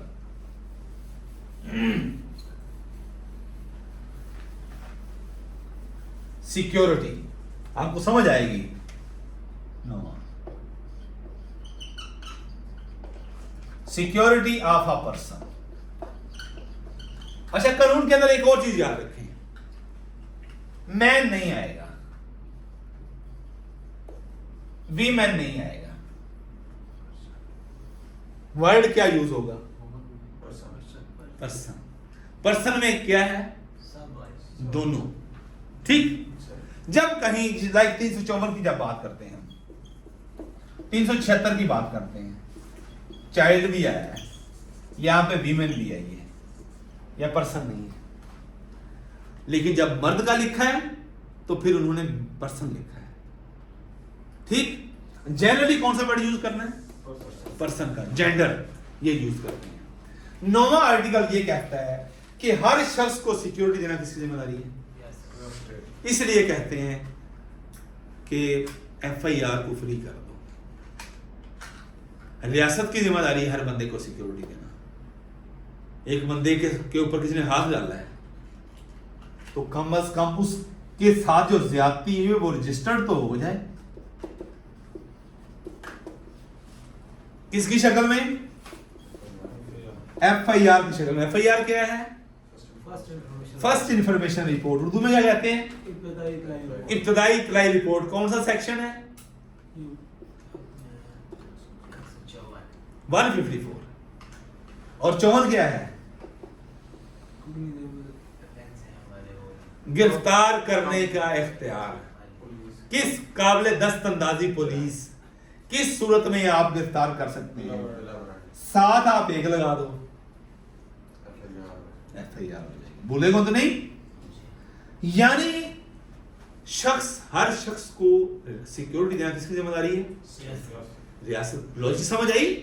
FIR क्या होती है, FIR क्यों दी जाती है, रियासत का एक इदारा है पुलिस डिपार्टमेंट, अगर किसी शख्स ने किसी शख्स की सिक्योरिटी को थ्रेट किया है, तो अगर किसी शख्स की सिक्योरिटी मुतासर हुई है तो बेसिकली स्टेट का फेलियर है। अब स्टेट ने उस बंदे को पकड़ना है तो आखिर इसने बताना तो है ना मेरे साथ ज्यादती हुई है। अब एफआईआर नहीं देते, पुलिस जब भी फंसी एफआईआर रो के फंसी, एफआईआर दे के नहीं फंसी। ठीक, खारिज कर देना, एफआईआर तो दें यार, उसका ऑफेंस तो रजिस्टर्ड कर लें, उसकी ज्यादती तो रजिस्टर्ड कर लें। सो एफआईआर क्या हुई? एफआईआर की डेफिनेशन याद रख लो। FIR is a document which sets the law into motion.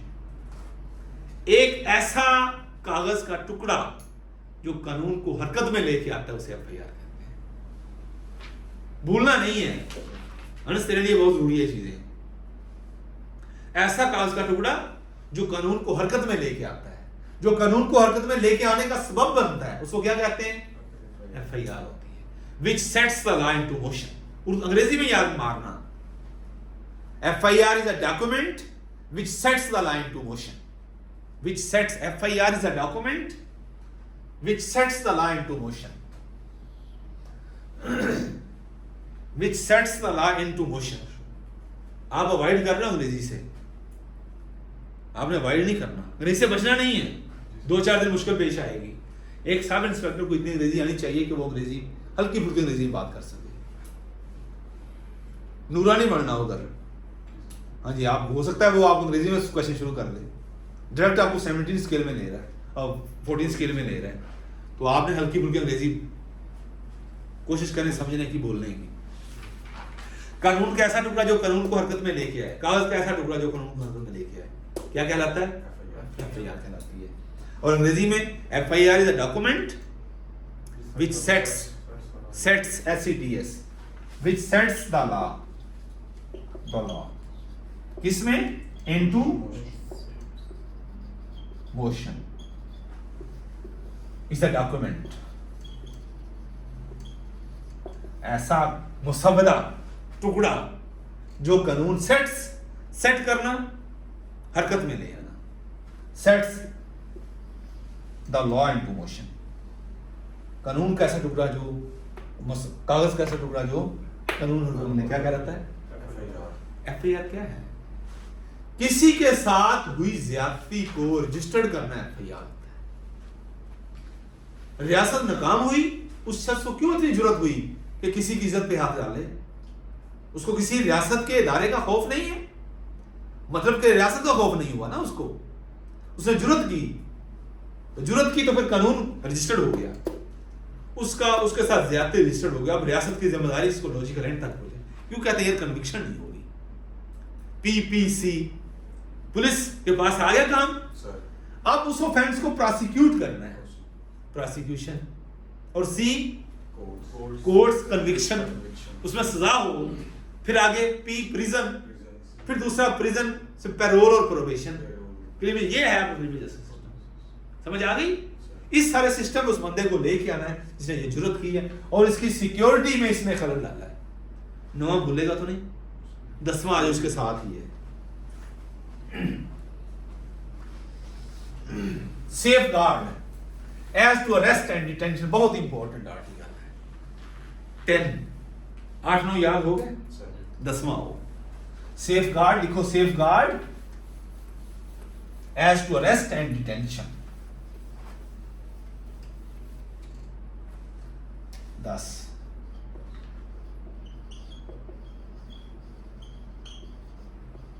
as to arrest and detention। Detention याद रखना, डिटेन से है। 341 का बचा देते हैं, 342 का देते हैं। यस, क्या होता है? किसी की मर्जी के खिलाफ उसको रोक देना, डिटेन कर लेना। आपको दरवाजे से बाहर नहीं जाने दिया जाएगा। मेरी मर्जी है, मैं जहां मर्जी घूमूं। वो किसने आपको ये मर्जी दी है? 10 ने। किससे? सेफ गार्ड मुझे दिया है। अरेस्ट से? एवं मुझे कोई अरेस्ट नहीं करेगा, एक्सेप्ट वर्ड क्या है? सिवाय, एक्सेप्ट सिवाय किसके?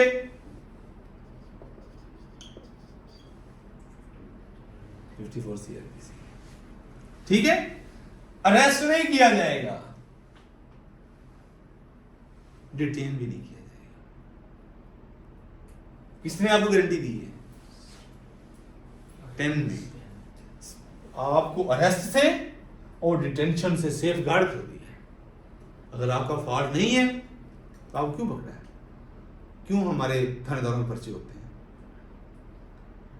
जाते हैं ना कोर्ट में कि किसी को गिरफ्तार कर लिया इन्होंने, जब वो आपके सामने आता है, बेल पड़ता है, बंदे को बिठाया होता है, वो हर रोज नामचा नहीं देता, तफ्तीशी साथ लेके गया हुआ मिसल जिसमें इसकी गिरफ्तारी डाली होती है, आपने उसको अरेस्ट किया है विदाउट वारंट।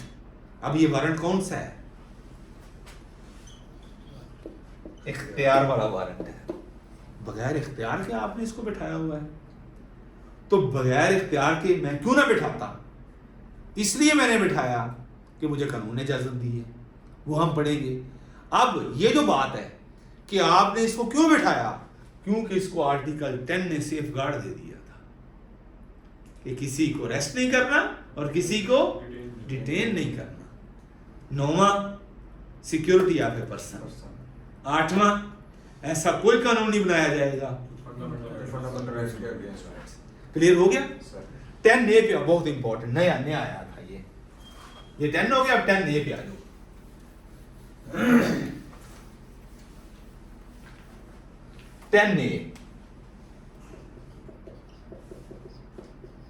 राइट टू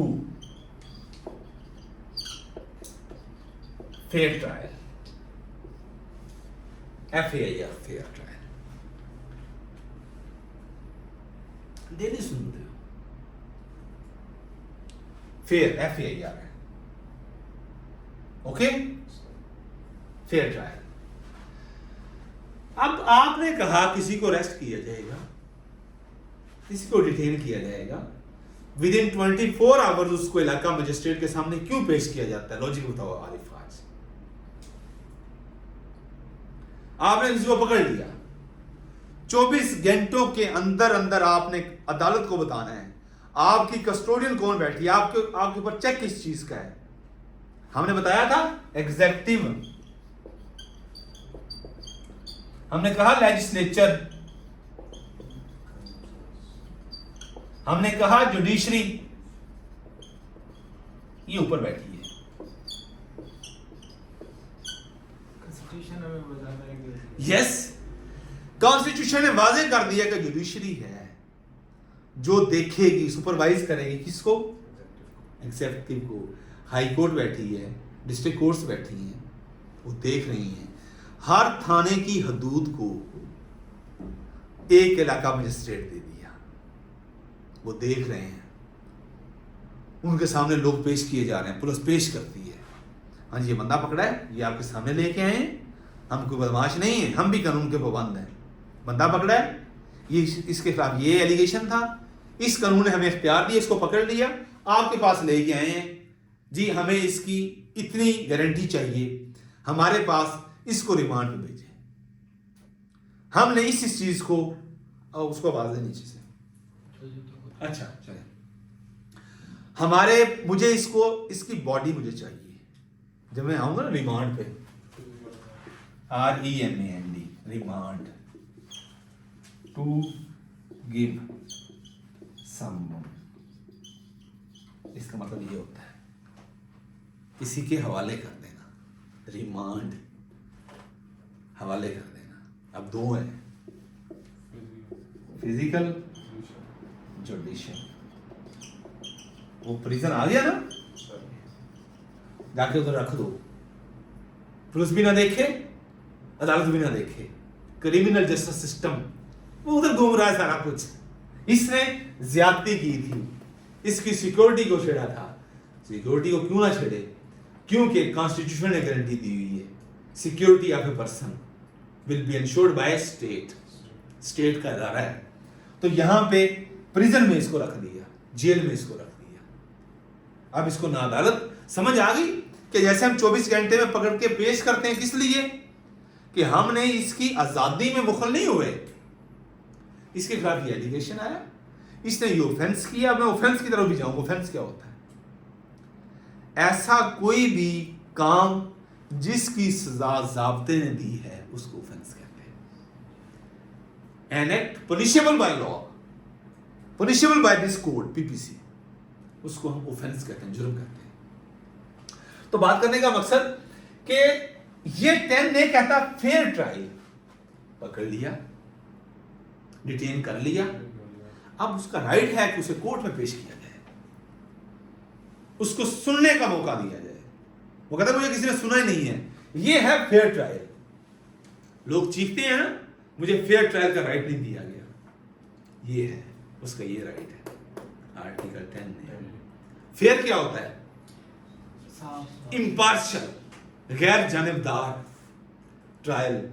एक वर्ड है आडी आल्टम पार्टम, AUDI, आडी आल्टम पार्टम, लिख लो, मेरे स्टूडेंट में तो फर्क आए हर लिहाज से। Nobody can B condemned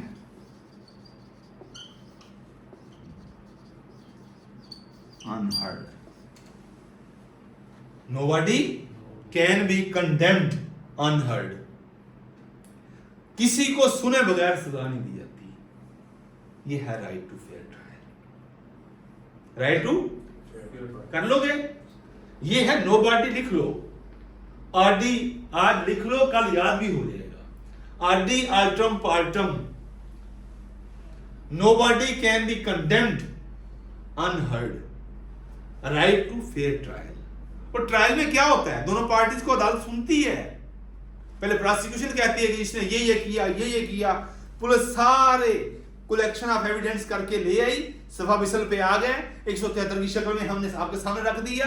prosecution अब हमारा फोकल पर्सन बनी हुई है, वो कह रही है कि ये इस बंदे ने किया है, अदालत सुन रही है, मुकम्मल होगी एविडेंस आपकी। अब डिफेंस काउंसिल आए, जी बताएंगे, अपनी सफाई दो। अगर ना उससे पूछें तो फिर इस आर्टिकल की वायलेशन होती है। समझ आ गई? ये है, याद रखना चाहिए आपको। हो सकता है कि आ जाए तो आप फिर मुंह उठा के ना बैठे हो। Nobody can be condemned unheard, किसी को सुने बगैर सजा नहीं दी जा सकती, ये है इसका तर्जुमा। हाँ जी, चलाएं और की बस करें। आरिफ खान तो बार बार मोबाइल देख रहा है। नहीं, मैं नहीं देख रहा, वो किसी को सुने बगैर सजा नहीं दे सकते। कल बाकी करेंगे, ठीक है? चीजों को ना डाइजेस्ट करना, ये मैं ना ग्रुप में शेयर करवा दूंगा, इसको सारा पढ़ के आना। कल हम कोशिश करेंगे कि फंडामेंटल राइट्स खत्म करें। हाँ, मैं चाहता हूं कि आपका, क्योंकि ये बैकग्राउंड नहीं है, तो आपको एक दफा चीजें ना, क्योंकि आपका पेपर है ना एमसीक्यूज का ये फायदा होता है कि आपने एक दफा सुना है ना किसी से, तो कहीं ना कहीं क्लिक कर जाओगे कि यार हाँ यार ये ठीक है, दो पे तो फोकस आ जाता है इंशाल्लाह। आएगा, दुरूद शरीफ के साथ चलोगे तो आएगा। सो अल्लाह हम सब के लिए आसानियां पैदा करे और आसानियां तकसीम करने का शरफ बख्शे। अस्सलाम वालेकुम। कर दिया आप।